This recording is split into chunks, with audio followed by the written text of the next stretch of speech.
सभी साथियों को मेरा नमो बुद्धाय, जय भीम, जय मूल्यवासी। साथियों, जैसा कि आपने टाइटल में देखा होगा, इमोशनल टॉक, तो आज मैं इमोशनल टॉक ही करने वाला हूँ। तो ये बात करीब 2008 या 2009 की है, जब बामसेप की ओर से सभी महापुरुषों की सामूहिक जयंती का कार्यक्रम राष्ट्रीय स्तर पर लखनऊ में रखा गया था। तो उस समय मुझे बामसेप के केंद्रीय कार्यालय से कॉल आई थी कि लखनऊ में महापुरुषों के जयंती के कार्यक्रम की तैयारी करने के अंतर्गत फील्ड वर्क करने के लिए जाना है। तो उस समय मेरे एमए के पेपर चल रहे थे, तो मैंने बताया कि एमए के पेपर समाप्त होने के बाद, ख़त्म होने के बाद मैं फिर लखनऊ निकल जाऊंगा। तो कार्यक्रम 16 अप्रैल को था और करीब 12 से 14 दिन पहले मेरी एग्ज़ाम समाप्त हो गई थी। तो एग्ज़ाम ख़त्म होने के दूसरे या तीसरे दिन में लखनऊ के लिए निकल गया। जब लखनऊ के लिए निकला तो चूँकि मैं पहली बार लखनऊ जाने वाला था, तो इसीलिए लखनऊ पहुंचकर लखनऊ में जो बामसेप का कार्यालय था, उस कार्यालय को ढूंढने में मुझे समय लगा और करीब दोपहर के 1 बजे के लगभग मैं लखनऊ के बामसेप कार्यालय पहुंचा। उस समय वहाँ कार्यक्रम के तैयारी करने की जिम्मेदारी या प्रभारी के रूप में ताराराम मेहना साहब थे।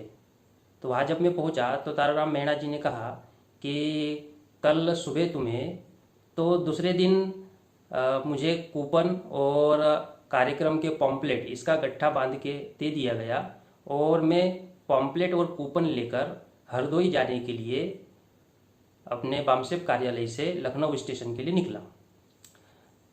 तो लखनऊ स्टेशन पर पहुंचा और वहाँ टिकट ली। टिकट लेने पर जब स्टेशन पर गया तो मुझे पता चला कि ट्रेन 1 घंटे बाद है।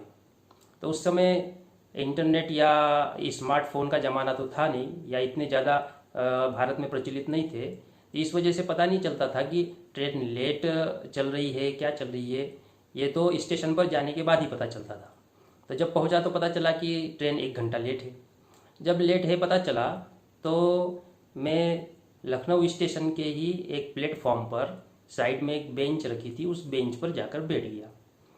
अब चूंकि ट्रेन लेट भी थी और कोई अन्य ट्रेन आने वाली नहीं थी, इसलिए प्लेटफॉर्म खाली खाली सा था। कुछ रेलवे के कर्मचारी और जो वेंडर वगैरह होते हैं, वही 2-4 लोग इधर उधर जाना आना कर रहे थे। तो मैं बेंच पर एक साइड बैठ गया।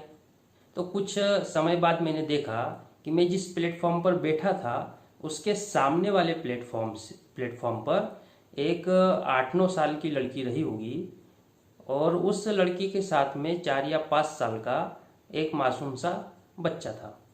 तो वे उस प्लेटफॉर्म पर थे और उस प्लेटफॉर्म से इस प्लेटफॉर्म पर आना चाह रहे थे। तो तब वो लड़की नीचे उतरी और उसने अपने भाई को, उस 4-5 साल के बच्चे को अपने गोद में लिया, उसे नीचे उतारा और फिर वो दोनों भाई बहन पटरी पार करते हुए मैं जिस प्लेटफॉर्म पर था उस प्लेटफॉर्म पर आए। तो लड़की ने पहले अपने भाई को ऊपर प्लेटफॉर्म पर चढ़ाया और फिर ऊपर चढ़ी।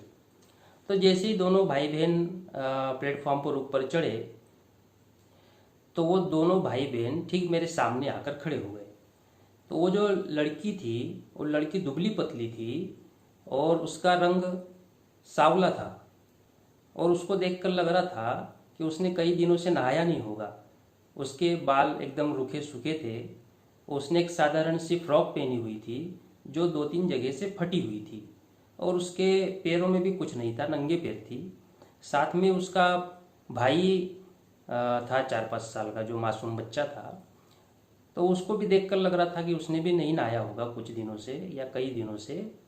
उसने हाफ चड्डी और एक शर्ट पहना हुआ था जिसमें एक बटन लगी हुई थी, जिससे केवल उसकी नाभि ढकी हुई थी, बाकी ऊपर का सीना और सब खुला था। वो भी नंगे पैर था। लेकिन भाई जो है, उसका चेहरा गोल मटोल था और वो गेहुआ रंग का था, लेकिन उसके चेहरे पर उजलापन था, जिसकी वजह से वह बच्चा बहुत सुंदर दिखाई दे रहा था। तो जैसे ही वो भाई बहन प्लेटफॉर्म पर जस्ट मेरे सामने आकर खड़े हुए, तो उस लड़की ने मेरे दाहिने ओर देखा और ठिठक गई।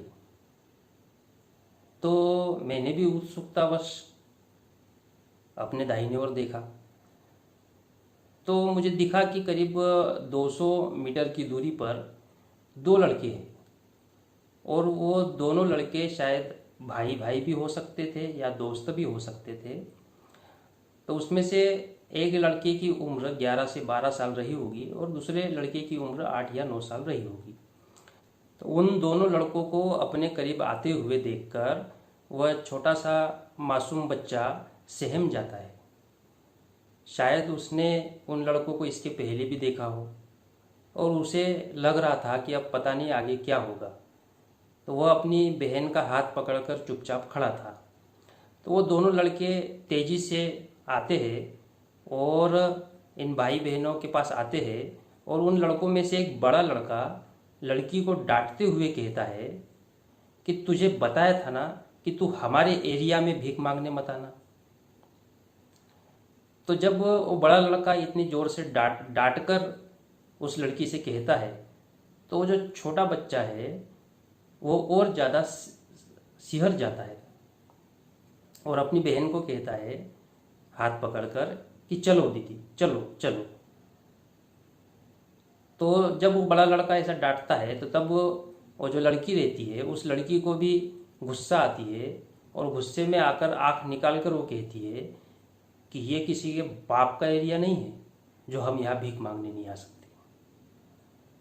तो लड़की के ऐसा कहने पर उन दोनों लड़कों में से जो छोटा लड़का रहता है, जो 8 या 9 साल का होगा, वो कहता है कि अगर तुम लोग यहाँ भीख मांगोगे तो फिर हम लोगों को भीख कौन देगा, हम कहाँ भीख मांगेंगे।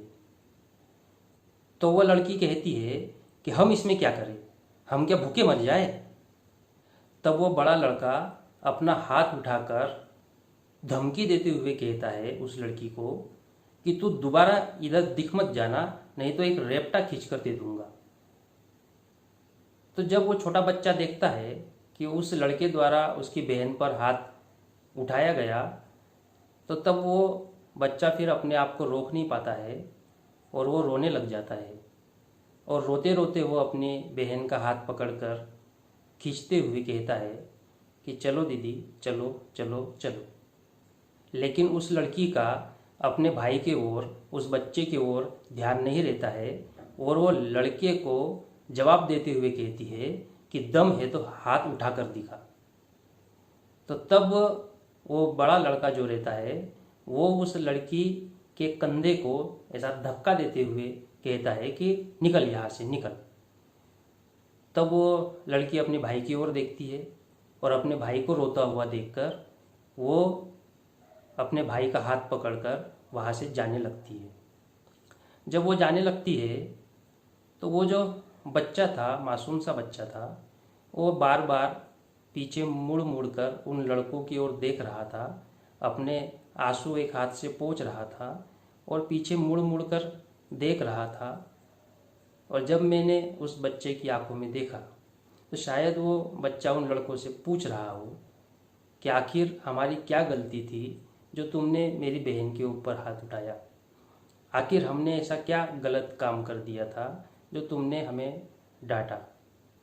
ऐसे कई सारे प्रश्न उसकी आंखें उनसे पूछ रही थी, और जब मैं उस बच्चे की ओर देख रहा था तो मुझे ऐसा लगा कि उस बच्चे की आंखें मुझसे भी प्रश्न पूछ रही है कि बताओ हमारी क्या गलती है जो हम इस तरह भटक भटक कर, भीख मांग कर अपनी ज़िंदगी चला रहे हैं।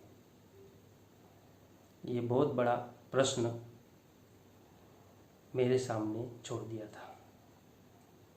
आज भी जब मुझे उस दृश्य की याद आती है तो अंदर से मन दुखी हो जाता है।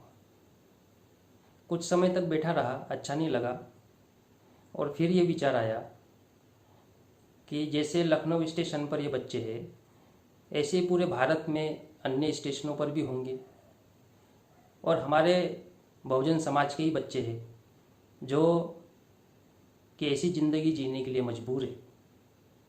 तो आखिर इनके लिए क्या किया जा सकता है?